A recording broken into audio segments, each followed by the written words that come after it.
It's Divas That Care Radio. Stories, strategies, and ideas to inspire positive change. Welcome to Divas That Care, a network of women committed to making our world a better place for everyone. This is a global movement for women, by women, engaged in a collaborative effort to create a better world for future generations. To find out more about the movement, visit divasthatcare.com after the show. Right now, though, stay tuned for another jolt of inspiration. Hello to all. Welcome to Divas That Care Network. I am Joyce Benning, and I will be your host for this absolutely invigorating, robust lifestyle show. First, I'd like to take a moment and thank each one of our listeners that have tuned in live today and the ones that will be listening to the podcast.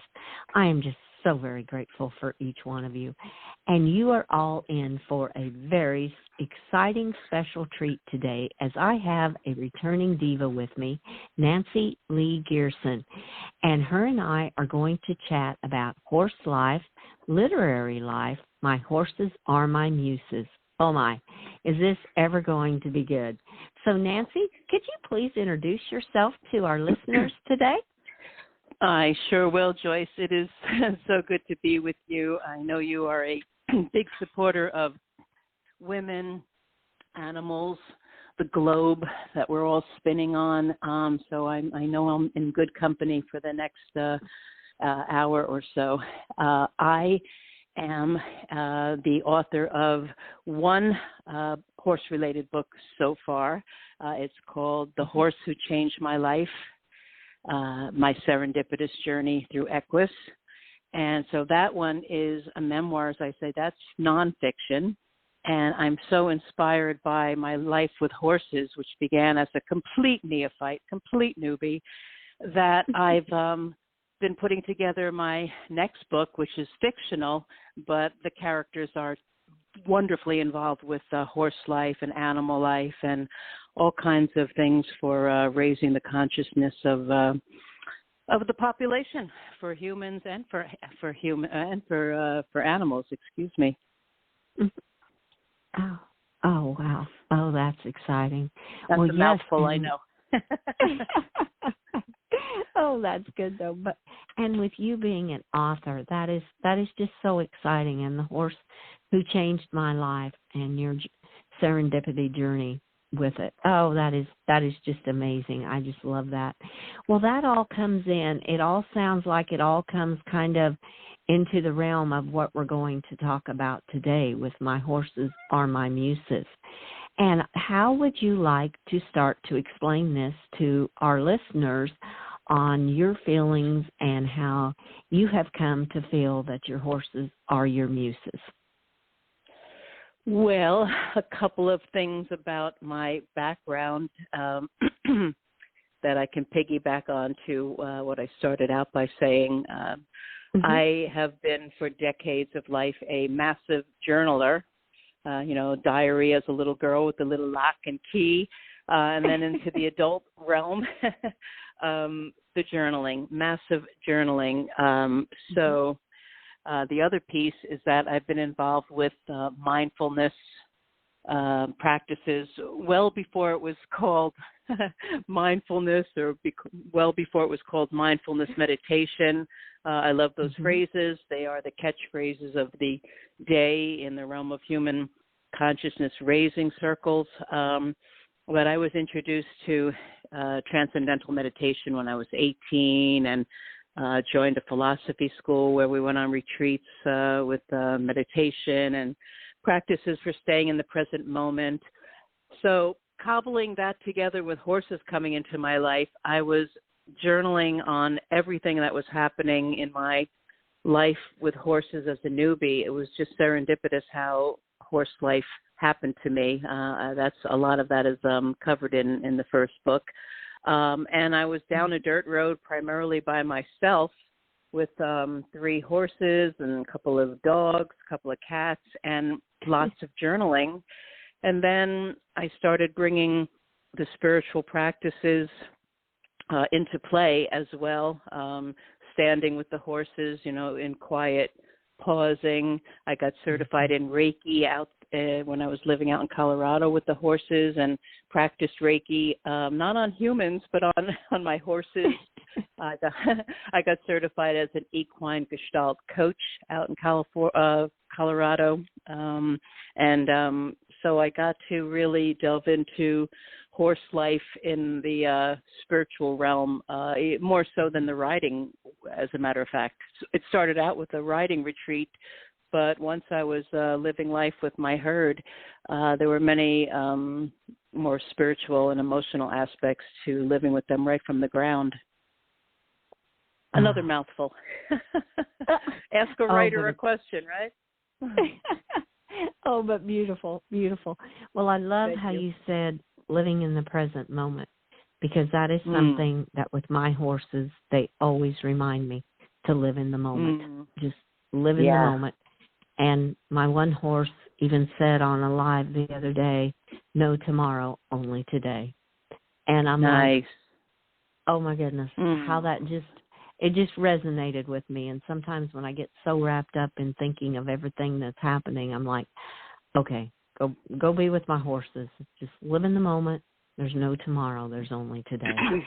And it's such it's just such a peaceful feeling is how I kind of describe it, when you become that connection in a spiritual way with your horses. And I agree with you. So when you go kind of from the riding's the main thing, and I still love to ride too, but boy, when you get that spiritual connection, it's just incredible. You'll appreciate this, I do believe. I don't even know if I have it in the book. I've certainly got it in a journal somewhere, and I've certainly shared it with some horse gal pals, but I have said this, I've heard this come from my mouth many times, that there's just such a grace to being in the barn doing the chores, not even on the horse, just whether it's filling a feed bucket, removing little gook from their eyes, putting a fly mask on, giving them a kiss, letting them give you a kiss. I don't know if I said scooping poop, but if I did, it's worth saying twice, because you do a lot of that with horses. It's such a grace. It's such a grace that befalls me every time, and it's this is the grace. I have no doubt but that I'm exactly where I need to be. Whenever I'm doing anything out there with the horses or in the barn, that's it. I'm right there. Everything else falls away, and I know I'm just where I need to be, and I'm doing exactly what I need to be doing. And I call it a grace because so often we're physically doing one thing, or we're physically in one place, but our mind is somewhere else. No judgment. I think it's a fair fact to say about the human experience. But not, when I'm there with whatever I'm doing out there, that's it. I am just there. And if that's not a form of meditation, I don't know what is. And this is after 2 decades being in a philosophy school where, one form of meditation was considered the one that one ought to practice. If not exclusively, then certainly that's the one that you couldn't miss doing every day. But I've learned over the years that blessed are we who have many forms of meditation in our lives. And being with the horses for me is definitely a form of meditation, don't you think? Oh, yes.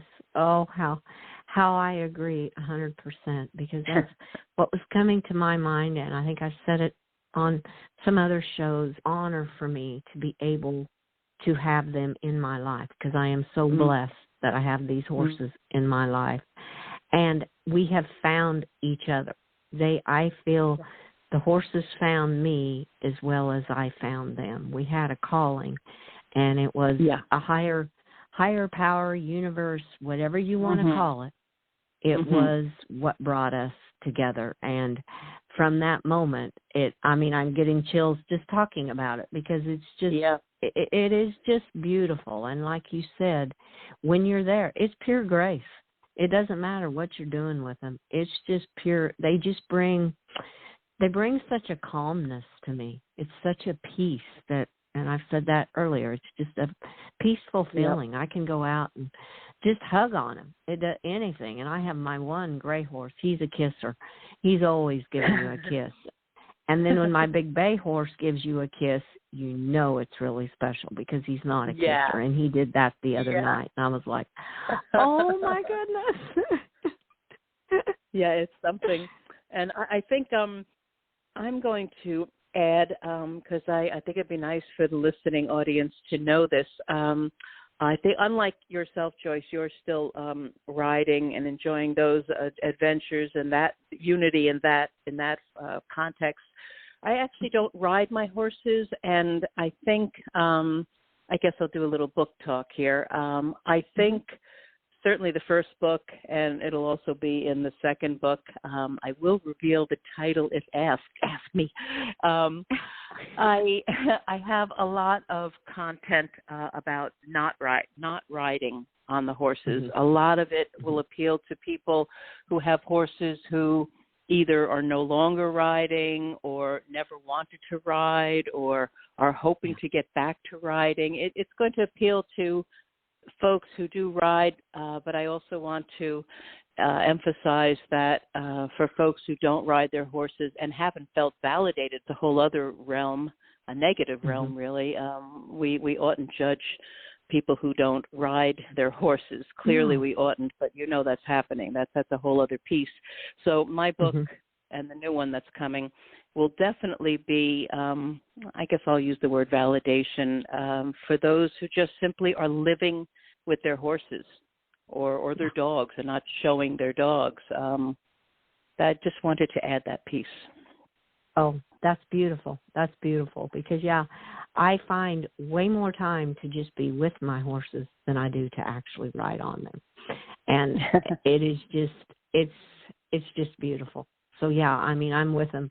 I'm with them every day because I am very blessed. I have them right here with me. I feed them twice a day, and I go out and love on them. And I just, when I need a boost, that's where I go, to them or my dogs. And they're my go-tos, and they're what bring me my peace. So I hear you completely about that because, like I said, I'm with them way more than I get the opportunity to ride them anymore, and that's fine with me. I'm just as good with that either way.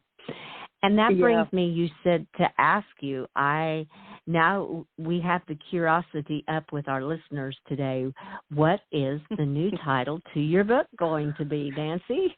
So I love when things just they fall in your lap, and lest anybody think that I had to struggle too hard, I didn't. I had a couple of silly working titles just to get it going. I just found that it helped my writing process to actually have some even non-official title for the book. If nothing else, when I saved the manuscript or the draft, it's not a full manuscript yet, but when I saved the draft, I really wanted to be able to label it with a title. At some point that became important to me.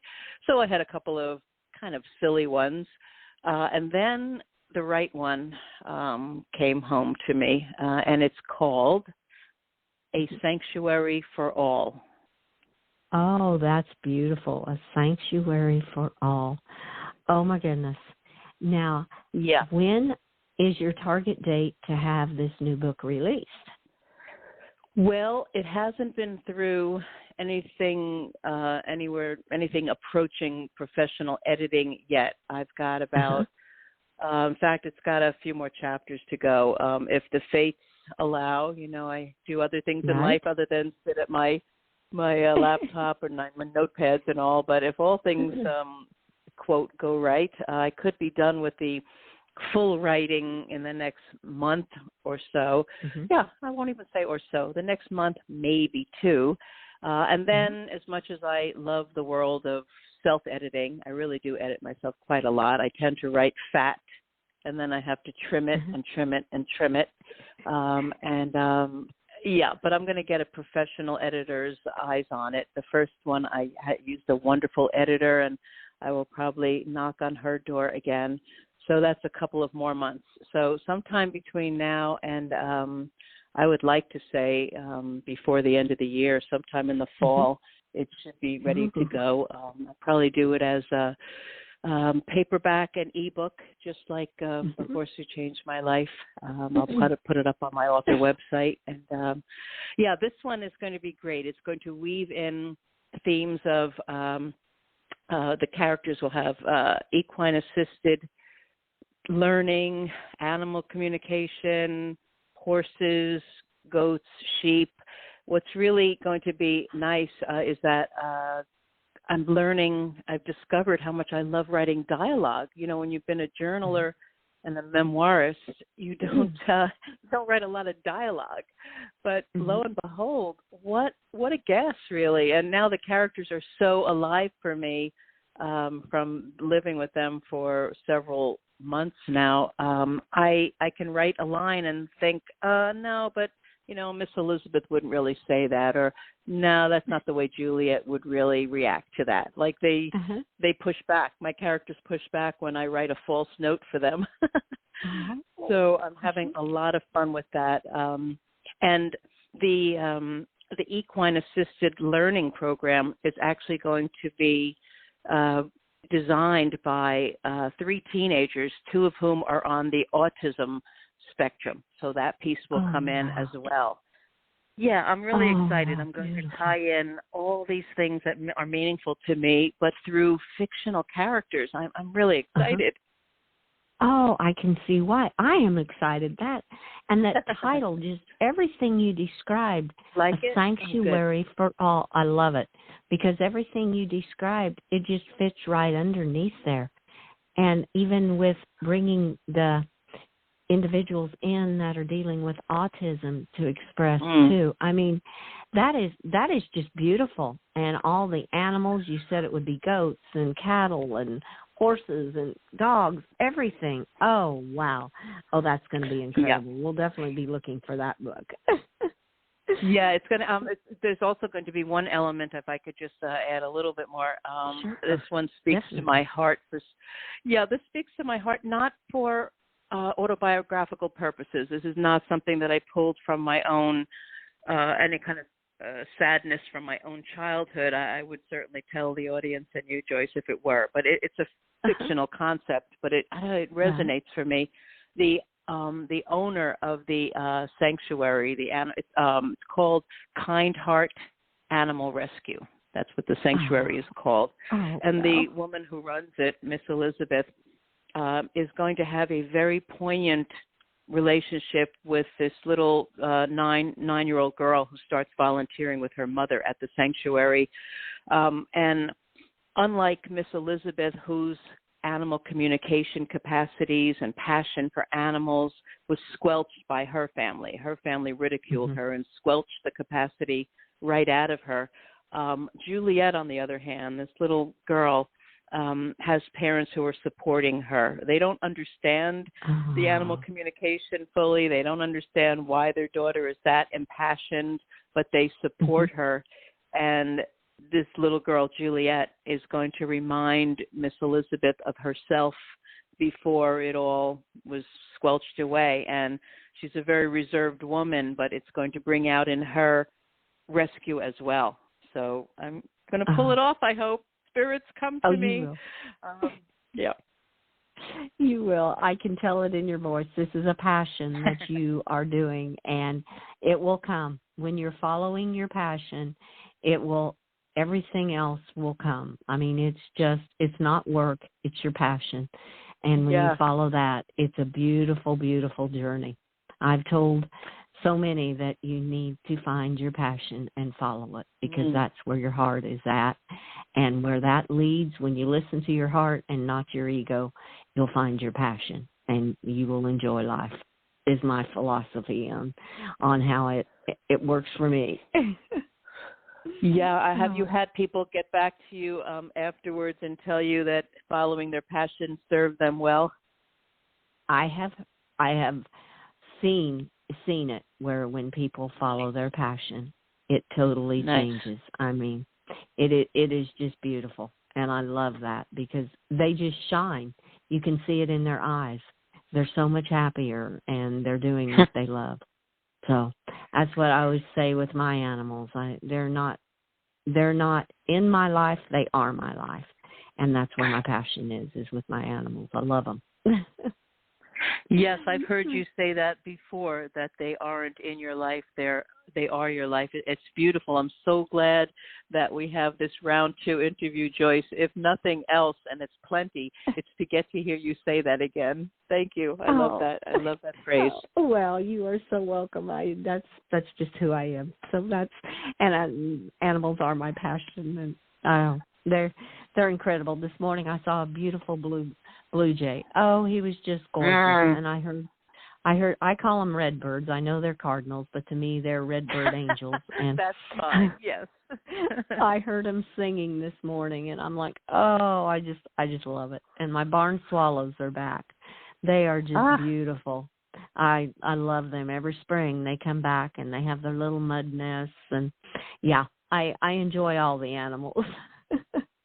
Yeah, a few days ago, I had a feeling that there'd be some goslings in there's a pond across the street from us, across a small country road, and we have a pond on our property, and the geese will come each year and have fun in both of the ponds. And there's just been one couple that's been around for the last few weeks, and I had a feeling it was coming, and then it's just magical. You go to sleep one night and it's just the couple, the parents to be, and then you wake up and suddenly they're swimming in the pond, the one at the front, one at the back, and then the 6 little goslings in the middle in a straight line. Just wow, look what happened overnight. It's crazy. But in fact, it just so people don't think I've kind of got this completely twisted. They probably had been born a few days before. I don't know that they go into the water the day they're born, but I think they had been squirreled away for a few days because there was a tractor working. So maybe they were a few days old, but nonetheless, it was just great to see them in the water in that straight line with the one parent at the helm and the other one at the other end. Just so beautiful. Oh, that is beautiful. That's beautiful. That's just like my little kitties. I've got 2 mamas with kitties right now, and they are just incredible. They are so cute, so sweet, so innocent, no fear of anything, and they're just dolls. They're definitely a gift. Most definitely, it's a gift to be able to witness it. I did live in New York City. Couple of decades ago now, and cities offer, as I'm sure you know, cities offer a panoply of entertainment and cuisine, culture, and networking abilities, all those things. At the same time, I just can't imagine now living in a city. I just can't imagine that, because I would miss all the species. I would just miss being able to go outside and see more than just the human beings. So I'm very blessed. Yeah. I live in a rural property. Yes, I feel the same way. I'm very blessed that I get to be out in the open country. I love it. Love it, love it. Well, Nancy, this interview has just absolutely flown by. It has. It has, and I knew it would, because we have so much to chat about. We could chat for hours. But as we come to a close on this interview today, what is the final tip that you would like to leave with our listeners from what we have chatted about today?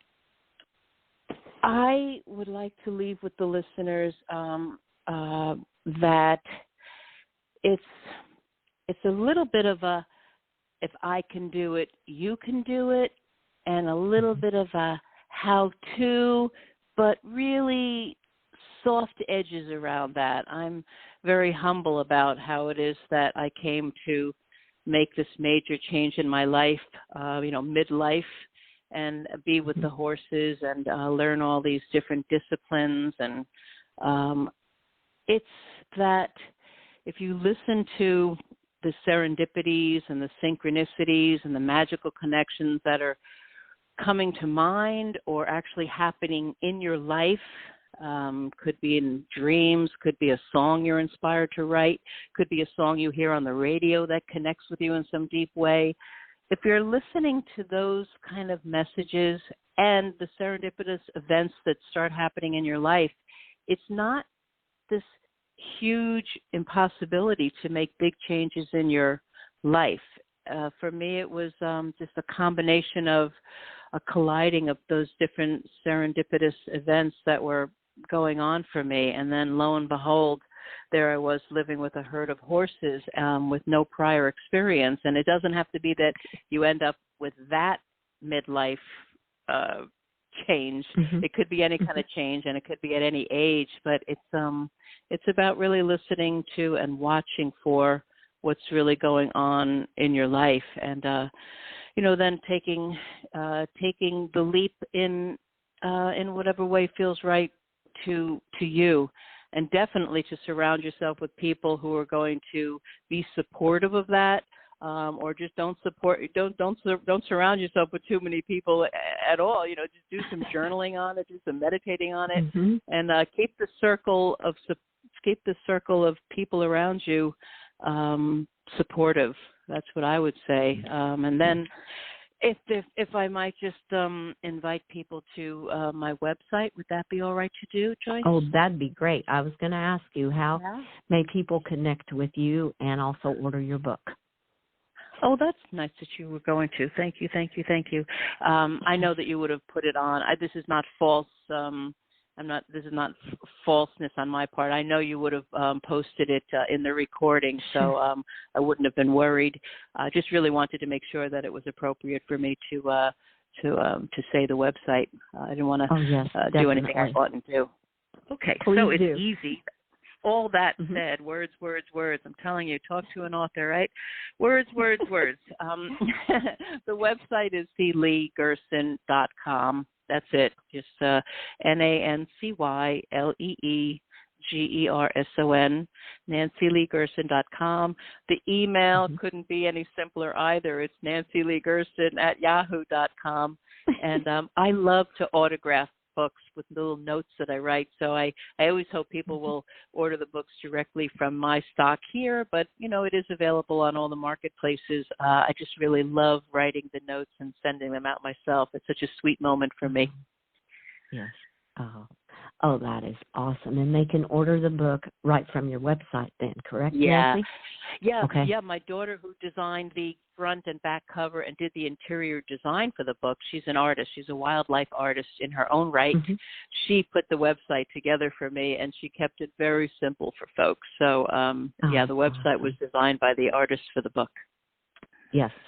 And you have a beautiful website. I've been on it. I'm on it right now, actually, while we were chatting, and it is a beautiful website. I recommend our listeners to definitely go and check it out. And thank you, Joyce. Nancy, you are so welcome. I'm going to ask you, will you please be back on my show another time when you and I can talk more? Yeah, that's like the easiest yes that I'm going to say for take a long time to get an easier yes than that, Joyce, darling. I would love to. Oh, awesome. I am so excited. And listeners, you heard it. Nancy will be back on Robust Lifestyles. Well, thank you so much, Nancy, and you have an absolutely magical day today. You too. Namaste, and to everybody who is listening now and to all those who will listen afterwards, blessings to you for a rich and abundant life. Amen. Oh, how beautiful. Thank you so much, Nancy. You're welcome. I also want to thank all of our listeners for listening to this absolutely amazing interview with our incredible diva, Nancy Lee Gerson. Please share this show with all your family and friends. Check out all the other hosts and their shows on Divas. All of you, a magical day. And remember what Nancy said. Listen to those magical connections in those moments and stay in the present moment. Remember, be kind to all. Give your animals that great big extra hug and share all your love with them. Until we connect again on Robust Lifestyles, stay strong and healthy. Thanks for listening. This show was brought to you by Divas That Care. Connect with us on Facebook, on Instagram, and of course on divasthatcare.com, where you can subscribe to our newsletter so you don't miss a thing.